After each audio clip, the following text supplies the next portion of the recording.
আকৌ আহিল শৰতৰ লগে লগে আহিল শাৰদীয় দুৰ্গা পূজা। এইবাৰ কোভিড-19 বিধি মানি দুৰ্গা পূজা পাতিবলৈ প্ৰশাসনে অনুমতি প্ৰদান কৰাত সাজু হৈ উঠিছে দুৰ্গা পূজা উদযাপন সমিতিসমূহ। আন ঠাইৰ দৰে দুৰ্গা পূজাৰ বাবে সাজু হৈ উঠিছে উত্তৰ কামৰূপৰ আগশাৰীৰ পূজাথলী পুথিমাৰী বাৰোৱাৰী দুৰ্গা পূজা সমিতি। ইতিমধ্যে আগবাঢ়িছে মূৰ্তি নিৰ্মাণৰ কামত।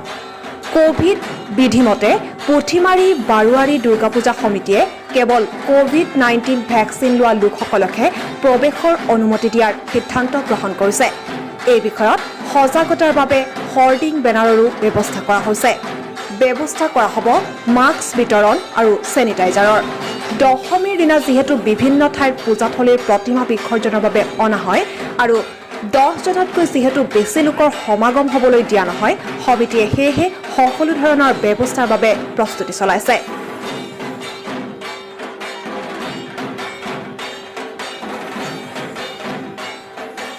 যোৱা বছৰ আমি পূজা অনুষ্টুপীয়াকৈ পাতিছোঁ। উৎসাহ উদ্দীপনাটো আচলতে বেছি নাথাকিলেও ধৰ্মীয় দিশটো আমি বজাই ৰাখিছোঁ।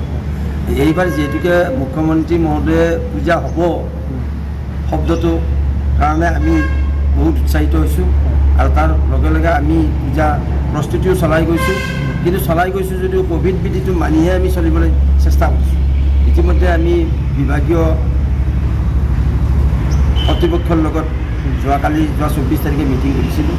তাত মহকুমা ডিপুটি মহোদয়ে আমাক কোভিড বিধি সম্পৰ্কে কিছু সতৰ্ক কৰি দিছিল আৰু ইতিমধ্যে সেইখিনি কথা আমি মানি গৈ আছোঁ আৰু আমি যিখিনি পাৰোঁ যিখিনি ভক্ত আহিব ভক্তসকলক ভেকচিনেটেড মানুহবিলাককে আমি সোমাবলৈ দিম। এটা হ'লেও ল'ব লাগিব আৰু বিশেষকৈ মাস্ক পৰিধান আৰু ভেকচিনেটেড আৰু আমি চেনিটাইজাৰৰ ব্যৱস্থা কৰিম। গেটৰ সন্মুখত মাস্কৰ বিতৰণৰ ব্যৱস্থা কৰিম।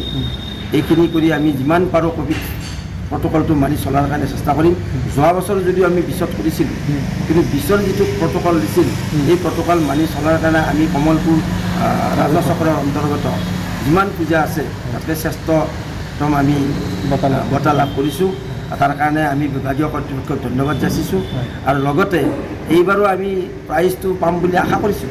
যিহেতুকে এইটো এটা ট্ৰেডিশ্যন হ'ল যে বিভাগীয় কৰ্তৃপক্ষই প্ৰাইজ দিয়াৰ ব্যৱস্থা কৰিছে, আমি ইয়াৰ চেষ্টাটো অব্যাহত থাকিম। মুখ্যমন্ত্ৰী মহোদয়ে ঘোষণা কৰাত আমি আনন্দিত। তেখেতক এই ক্ষেত্ৰত আমি ধন্যবাদ যাচিছোঁ। বিসৰ্জনৰ ক্ষেত্ৰত আমাকো প্ৰট'কল আছে যে খুব সীমিত মানুহৰ প্ৰতি 10জন মানুহ লৈ পেলাই বিসৰ্জনৰ স্থলীত আমি মূৰ্তিটো লৈ যাবৰ কাৰণে আমাক নিৰ্দেশনা দিছে। যদিও দিছে আমাৰ ইয়াত বহুত বাহিৰৰ প্ৰতিমাবিলাকো আহে, তেখেতসকলকো আমি সুবিধাটো দিব লাগিব।